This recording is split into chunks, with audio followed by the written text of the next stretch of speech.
country grieves for them. The tragedy of the Southport killings must be a line in the sand for Britain. We must make sure the names of those 3 young girls are not associated with the vile perpetrator, but instead with a fundamental change in how Britain protects its citizens and its children. In pursuit of that, we must, of course, ask and answer difficult questions. Questions that should be far-reaching, unburdened by cultural or institutional sensitivities, and driven only by the pursuit of justice. That is what we owe the families. The responsibility for this barbaric act lies, as it always does, with the vile individual who carried it out. But that is no comfort. And more importantly, it is no excuse. And so, as part of the inquiry launched by the Home Secretary yesterday, I will not let any institution of the state deflect from their failure. Failure which, in this case, frankly, leaps off the page. For example, the perpetrator was referred to the PREVENT programme on 3 separate occasions. In 2019, once, and in 2021, twice. Yet on each of these occasions, a judgment was made that he did not meet the threshold for intervention, a judgment that was clearly wrong and which failed those families. And I acknowledge that here today. Throughout this case, to this point, we have only been focused on justice. If this trial had collapsed because I or anyone else had revealed crucial details while the police were investigating, while the case was being built, while we were awaiting a verdict, then the vile individual who committed these crimes would have walked away a free man.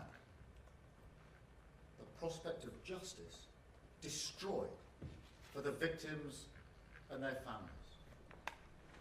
I would never do that, and nobody would ever forgive me if I had. That is why the law of this country forbade me or anyone else from disclosing details soon. Nonetheless, it is now time for those questions. And the first of those is whether this was a terrorist attack. The blunt truth here is that this case is a sign. Britain now faces a new threat. Terrorism has changed. In the past, the predominant threat was highly organised groups with clear political intent, groups like Al-Qaeda. That threat, of course, remains.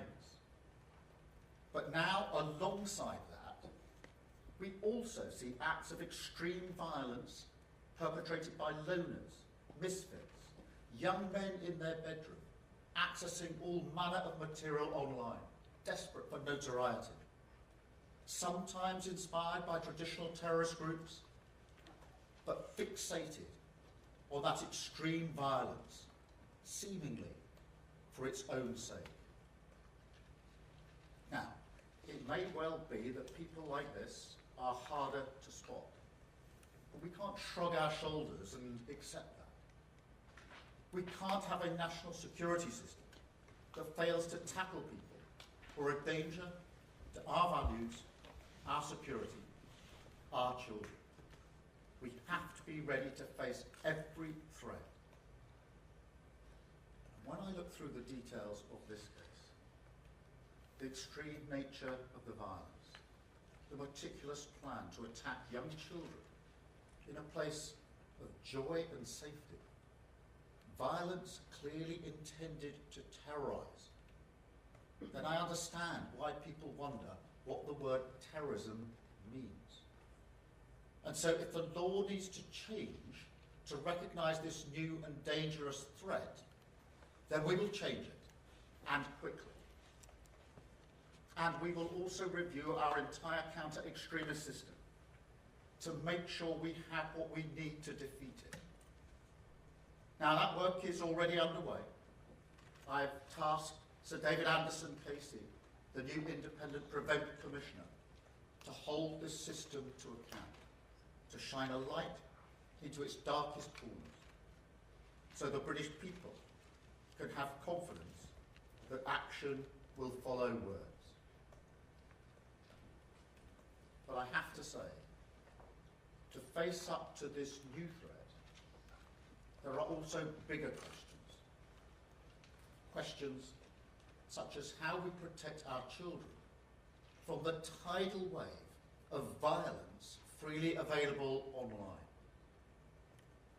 Because you can't tell me that the material this individual viewed before committing these murders should be accessible on mainstream social media platforms, that with just a few clicks people can watch video after horrific video, videos that in some cases are never taken down. No, that cannot be right. But it's not just the nightmares of the online world. Because when you wake from a nightmare, the first thing you do is reassure yourself with reality. But for far too many people, the state of our society no longer does that. Now, people will say this is all because of immigration, or all because of funding cuts. But in truth, neither tells us anything like the full story, or explains this case properly. No, this goes deeper. A growing sense that the rights and responsibilities that we owe to one another, the set of unwritten rules that hold a nation together, have in recent years been ripped apart. Children who've stopped going to school since the pandemic. Young people who've opted out of work or education. More and more people retreating into parallel lives, whether through failures of integration or just a country slowly turning away from itself. Wounds that politics, for all that it may have contributed, must try to heal. Thirdly, there are also questions about the accountability of the Whitehall and Westminster system. A system that is far too often driven by circling the institutional wagon, that does not react until justice is either hard won by campaigners or until appalling tragedies like this finally spur a degree of action. Time and again we see this pattern. And people are right to be angry about it. I'm angry about it. Southport must be a line in the sand. But nothing will be off the table in this inquiry. Nothing. And most importantly, it will lead to change. I know people will be watching right now, and they'll be saying, we've heard all this before, the promises, the sorrow, the inquiry that comes and goes, an inability to change that frankly has become the oxygen of wider conspiracy. And we've seen that throughout this case. A suggestion that there has been a cover-up. I want to put on record that yesterday's guilty verdict only happened because hundreds, if not thousands, of dedicated public servants worked towards it, many of whom endured absolutely harrowing circumstances, particularly in the police and the Crown Prosecution Service. That is their job. They are brilliant at it. but we should never forget their service to our country. Law and order depend on them. And yet I'm under no illusions that until the wider state shows the country it can change, not just what it delivers for people, but also its culture, then this atmosphere of mistrust will remain. So I want to be crystal clear in front of the British people today. We will leave no stone unturned. I was the prosecutor who first spotted failures in grooming cases in my institution, the CPS, 14 years ago. And I was the prosecutor who first did something about it by bringing the rape gangs in Rochdale to justice. And so this country, to keep its citizens and its children safe, I will find them and I will root them out. Because when it comes to justice, the failure to be transparent is not only disgraceful on its own terms, it is also the enemy of strong communities. It spreads suspicion more widely and allows division to win. I remember when this happened, in those dark days of the summer.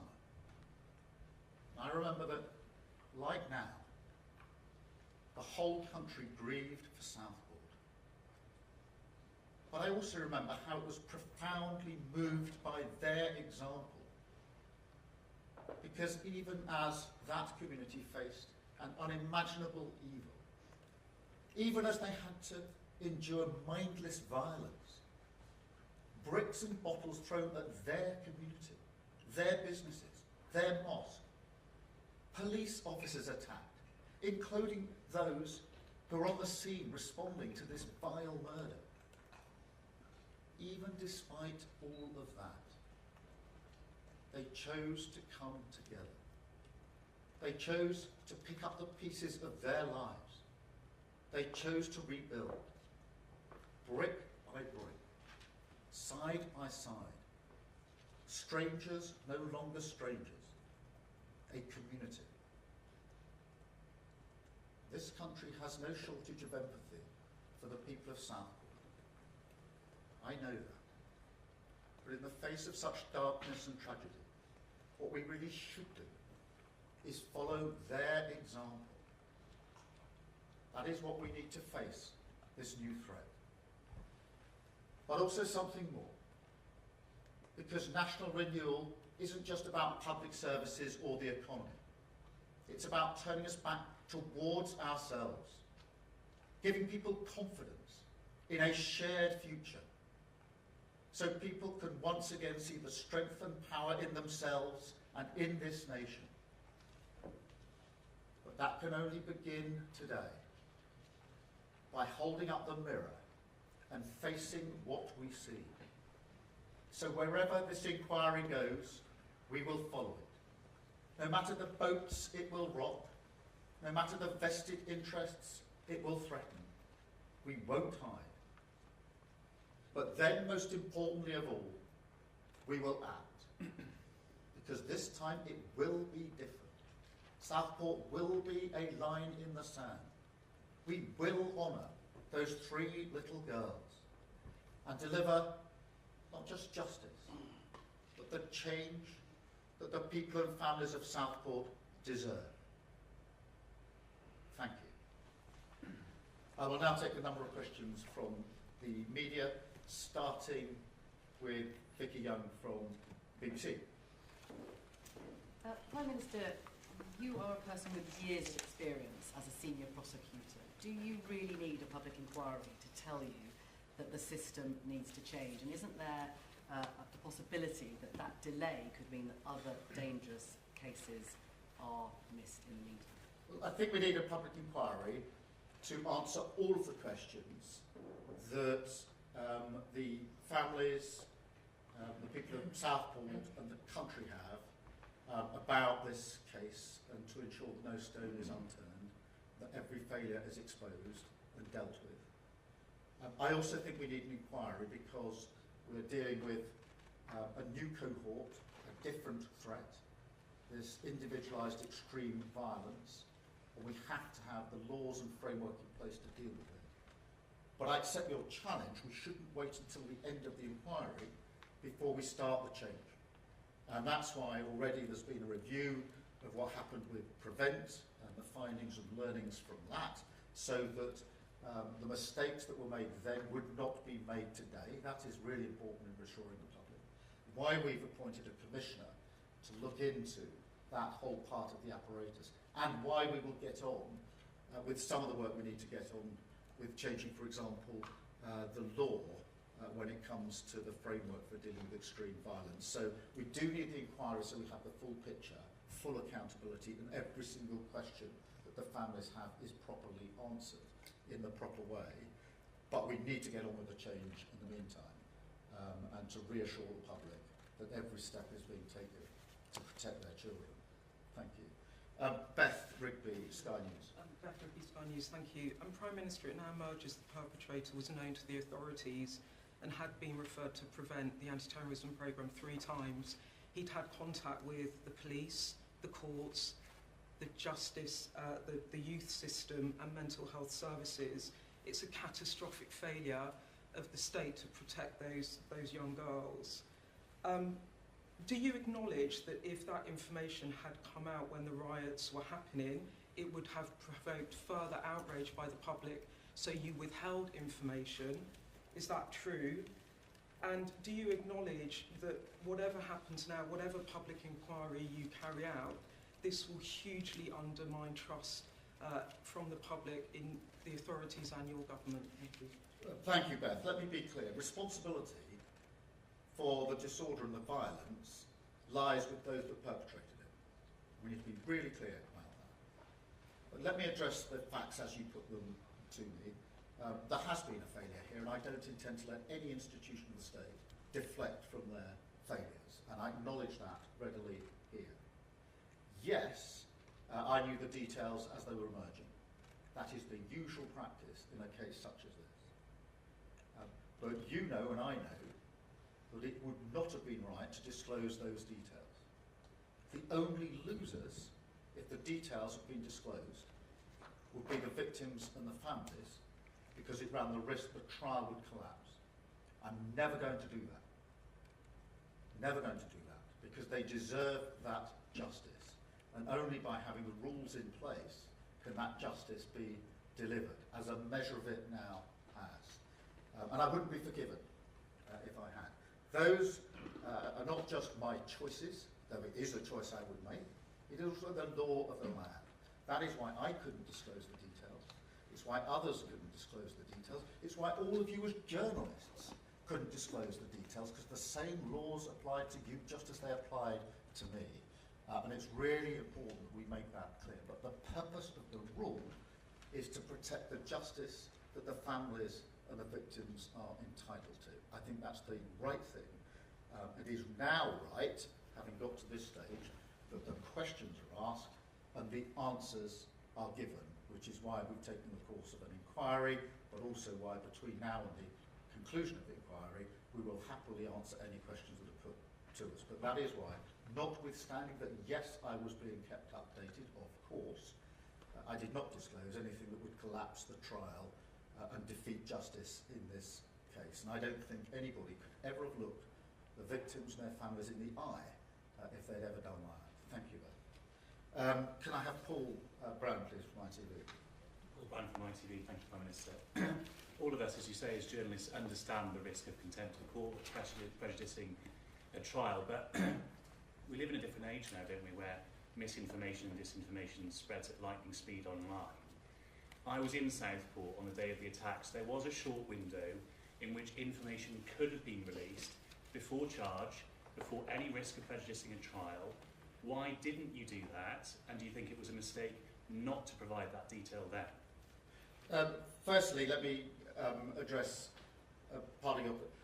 Look, it is true that we live at a different age in that information is now available online as well as offline. And I understand the frustration of all, but including some journalists who observe the rules and don't report what they know because they know that the law doesn't permit it and it runs the risk of collapsing a trial, only to see information online that doesn't appear to be following the same rules. And that is not acceptable. That has to be addressed and will be part of what we will be looking at, because that can't be right. But in relation to the central thrust of your question, the importance of the rule about not disclosing this information is to ensure that the trial can take place and that where an individual is guilty, they're held to account, as has now happened in this case. And that is why the law carefully restricts what can be said by anyone, not just me as Prime Minister, but anybody in these circumstances. And it is done to protect the family and their victims. That is the right thing, and that is what the law requires. It's also the choice I would make. That, for me, is first and foremost. Yes, we can answer questions, and we are now doing so with this inquiry, and everything that will happen before the end of that inquiry. That is quite right. But it is also right that the families who've been through unimaginable grief at least have the comfort now of an outcome in this particular case. You would be putting very different questions to me if I had disclosed information and we were now faced with a decision that the trial had just collapsed and the families would never get justice. You would rightly be challenging me very, very hard about why I disclosed information. Thank you very much, Paul. Chris from GB News. Chris over GB News. Given what we know now about the terror link and how it's kept from the public, do you now regret blaming the far right for all those protests last summer? Was it a far right issue, or were some people entitled to be concerned and upset, not the rioters? Responsibility for the violence lies with them that perpetrated it. I was in Southport the day after these terrible murders. I was acknowledging and thanking the frontline police officers and ambulance who had been at the scene. You can imagine what they had been through. They were back at work the next day. They were saying it was just their job. I could see in their eyes the impact it had had on them, what they had to deal with, what they had to see, how they endured it. As I arrived back in London, those same officers were putting their riot gear on and having bricks thrown at them. Those same officers. I don't think anybody can justify that, nor should they attempt to do so. Thank you, Chris. Harry from Sun. Thank you, Prime Minister. Sorry to labour this point, but I think it's important. All summer we were repeatedly told that the Southport attack was not terror-related, wasn't being treated as terror-related. That wasn't true. Because in October, the monster was charged with terror offence. Now, information was put into the public domain then that didn't collapse the trial. It didn't jeopardise justice. It was just months later. Now, you say you knew about the ricin and the Al-Qaeda bomb manual and it was known to the authorities.